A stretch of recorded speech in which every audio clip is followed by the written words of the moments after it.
Hello. As you probably know, I'm stepping aside as your governor. I wanted to share some thoughts with you that I've been thinking about over the past few days. There will be another time to talk about the truth and ethics of the recent situation involving me. But let me say now that when government politicizes allegations and the headlines condemn without facts, you undermine the justice system. And that doesn't serve women, and it doesn't serve men or society. Of course, everyone has a right to come forward, and we applaud their bravery and courage in doing so. But allegations must still be scrutinized and verified, whether made by a woman or a man. That is our basic justice system. I understand that there are moments of intense political pressure and media frenzy that cause a rush to judgment. But that is not right. It's not fair or sustainable. Facts still matter. A firecracker can start a stampede, but at one point everyone looks around and says, "Why are we running?" The truth is ultimately always revealed. The Attorney General's report was designed to be a political firecracker on an explosive topic, and it worked. There was a political and media stampede, but the truth will out in time. Of that, I am confident. Now, there are moments in life that test our character, that ask us, are we the person we believe we are? Or are we the person we try to be at our best? You know me. I am a fighter. And my instinct is to fight this because it is unfair and unjust in my mind. But you also know that I love New York, and I serve you. That is the oath that I took. And in this moment, I believe the right thing is that my service come first. Prolonging this situation could only cause governmental paralysis, and that is just not an option for you and not an option for the state, especially now. There is real work to be done, and it will require government to function at the highest level. What we do now is more important than what we have done as a society in generations. What will New York State be in the future? No one can tell us, because it depends on what we do now. Our actions will determine our future. We must keep people and businesses thriving in this state. Crime must be controlled, and we have to be smart about it. No governor in the nation has passed more progressive measures than I have.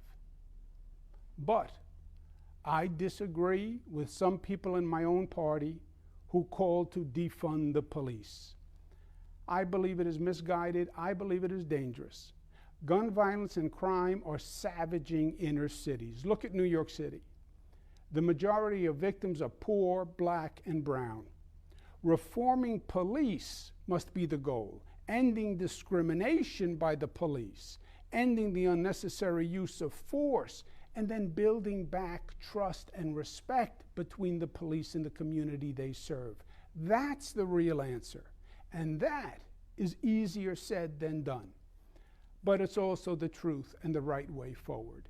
Our state's economic competitiveness is vital.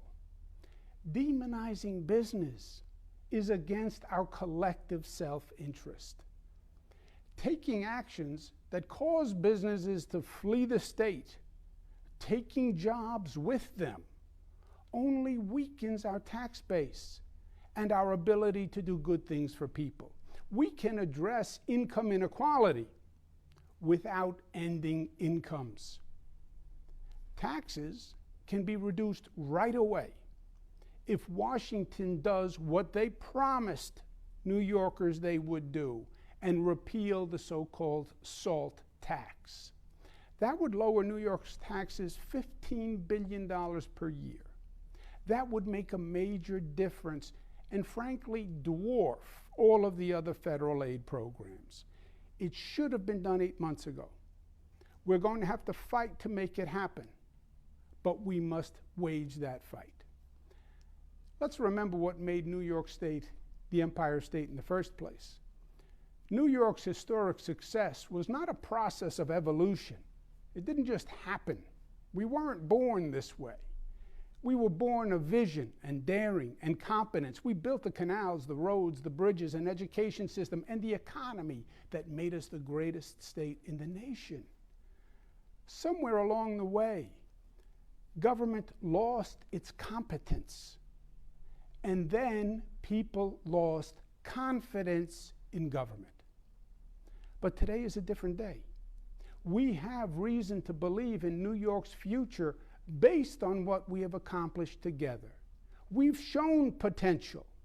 We've shown that the New York spirit that reached for the skies, that refused to accept defeat, that challenged possibility, that said no to the status quo, that took on the bureaucracy, that still exists. And we must demand that government continue to perform and achieve and accomplish. We've embarked on the most aggressive green energy plan in the nation. Not talk, action. Hundreds of projects all across the state starting now. New transmission lines for a green grid. We are rebuilding our upstate airports. Buffalo is building back. A new LaGuardia airport, first new airport in the nation in 25 years.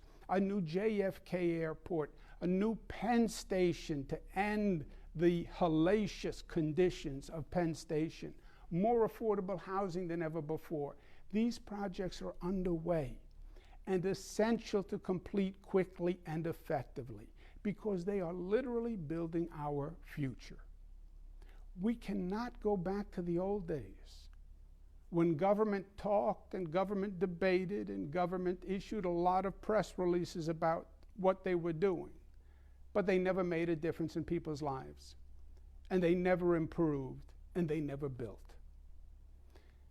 It's not what we say in life that matters. It's what we do. And the same is true for our elected officials and our government. We have developed over the last decade a new paradigm of government in this state. A government that actually works and actually works for people. It sounds simple, but it's all the difference in the world. We cannot go backwards.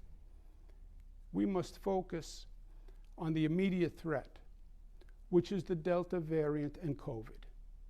And I'm very concerned about this personally. Please don't forget what we learned together last year. And don't forget what we accomplished. We went from the highest infection rate in the nation to the lowest. We did what no one thought could be done. Why? Because when the rest of the nation put their head in the sand and denied science and played politics, we faced up to the facts. And we made the tough but necessary decisions. And while our infection rate went down, other states have been going up. And now the situation is reversed. New York has one of the lowest infection rates in the nation. And other states are seeing rapid increases. It's sweeping Florida, Texas, Alabama, Arkansas, South Dakota, and more. So now we must realize the reality that the spread will inevitably affect us. And we have to act before it becomes critical. Here's my advice. School opening is approaching. Teachers must be vaccinated for their protection and for our children's protection. Masks must be required in high-risk areas, and private businesses must mandate proof of vaccination for large gatherings. Now, this simply will not happen without a state law mandating that it happen. Local politics are too intense. Private businesses cannot and will not enforce the law. Local police must be mandated to do that. But we must take these actions. Let us remember, political procrastination is COVID collaboration. We know the choice is between the politically contentious or the medically infectious. You decide which is worse. The most important lesson I've learned in the past 15 years, and the one that gives me the most hope, is my belief in the essential intelligence and goodness of the people of this state. I said when I started, I work for the people. I work for you. And to me, that is everything.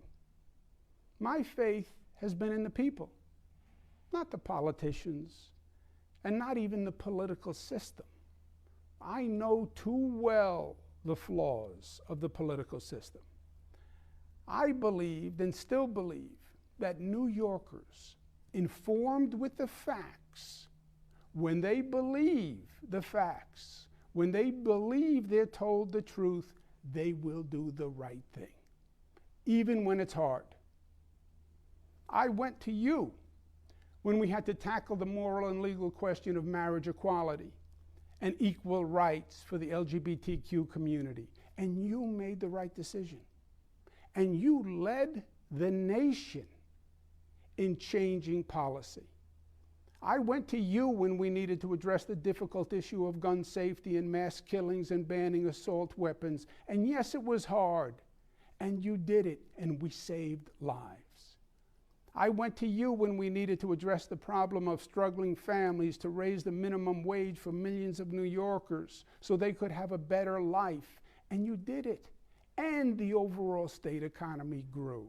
I went to you when we had to stand together to attack racism and anti-Semitism, because it's not who we are and it's not what we believe. I went to you when we needed to stand strong against the COVID beast. I went to you to wear a mask and stay home and take a test and get the vaccine, and you did. Every time, without fail, the people of New York have done the right thing. They have chosen inclusion over exclusion, hope over fear, and love over hate. It's not easy, but it's possible. And I know it's true because you proved it. You are the you in unity, and New York chooses unity over division every time. I believe that for New York, the best is yet to be, because I believe you will make it so. In sum, we didn't get everything done that we wanted to, or even everything we should have done. And we didn't always get it quite right.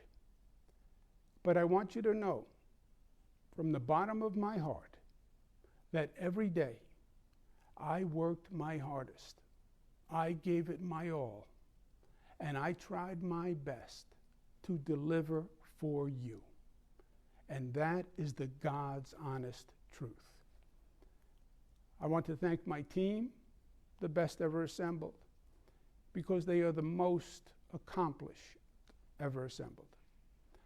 I want to thank my family for their sacrifice and help in serving you. For the Cuomo's, public service is a family affair. Kathy Hochul will become governor, and I believe she will step up to the challenge. We all wish her success. Eric Adams will be the next mayor of New York City. I think he'll bring a new philosophy and competence to the position, which can give New York City residents hope for the future. And finally, thank you. Thank you for the honor of serving as governor of New York. Thank you for allowing me to represent you. Thank you for empowering me to fight for you. Thank you for trusting me through COVID. Thank you for making New York State the progressive capital of the nation. Thank you for vindicating E.B. White's words often quoted by my father, God rest his soul, when he said, quote, "New York is to the nation what the white church spire is to the village, the visible symbol of aspiration and faith, the white plume saying the way is up." Thank you for the honor of serving you. And never forget, always stay New York tough, smart, united, disciplined, and loving. It's the essence of what makes New Yorkers so special. God bless you.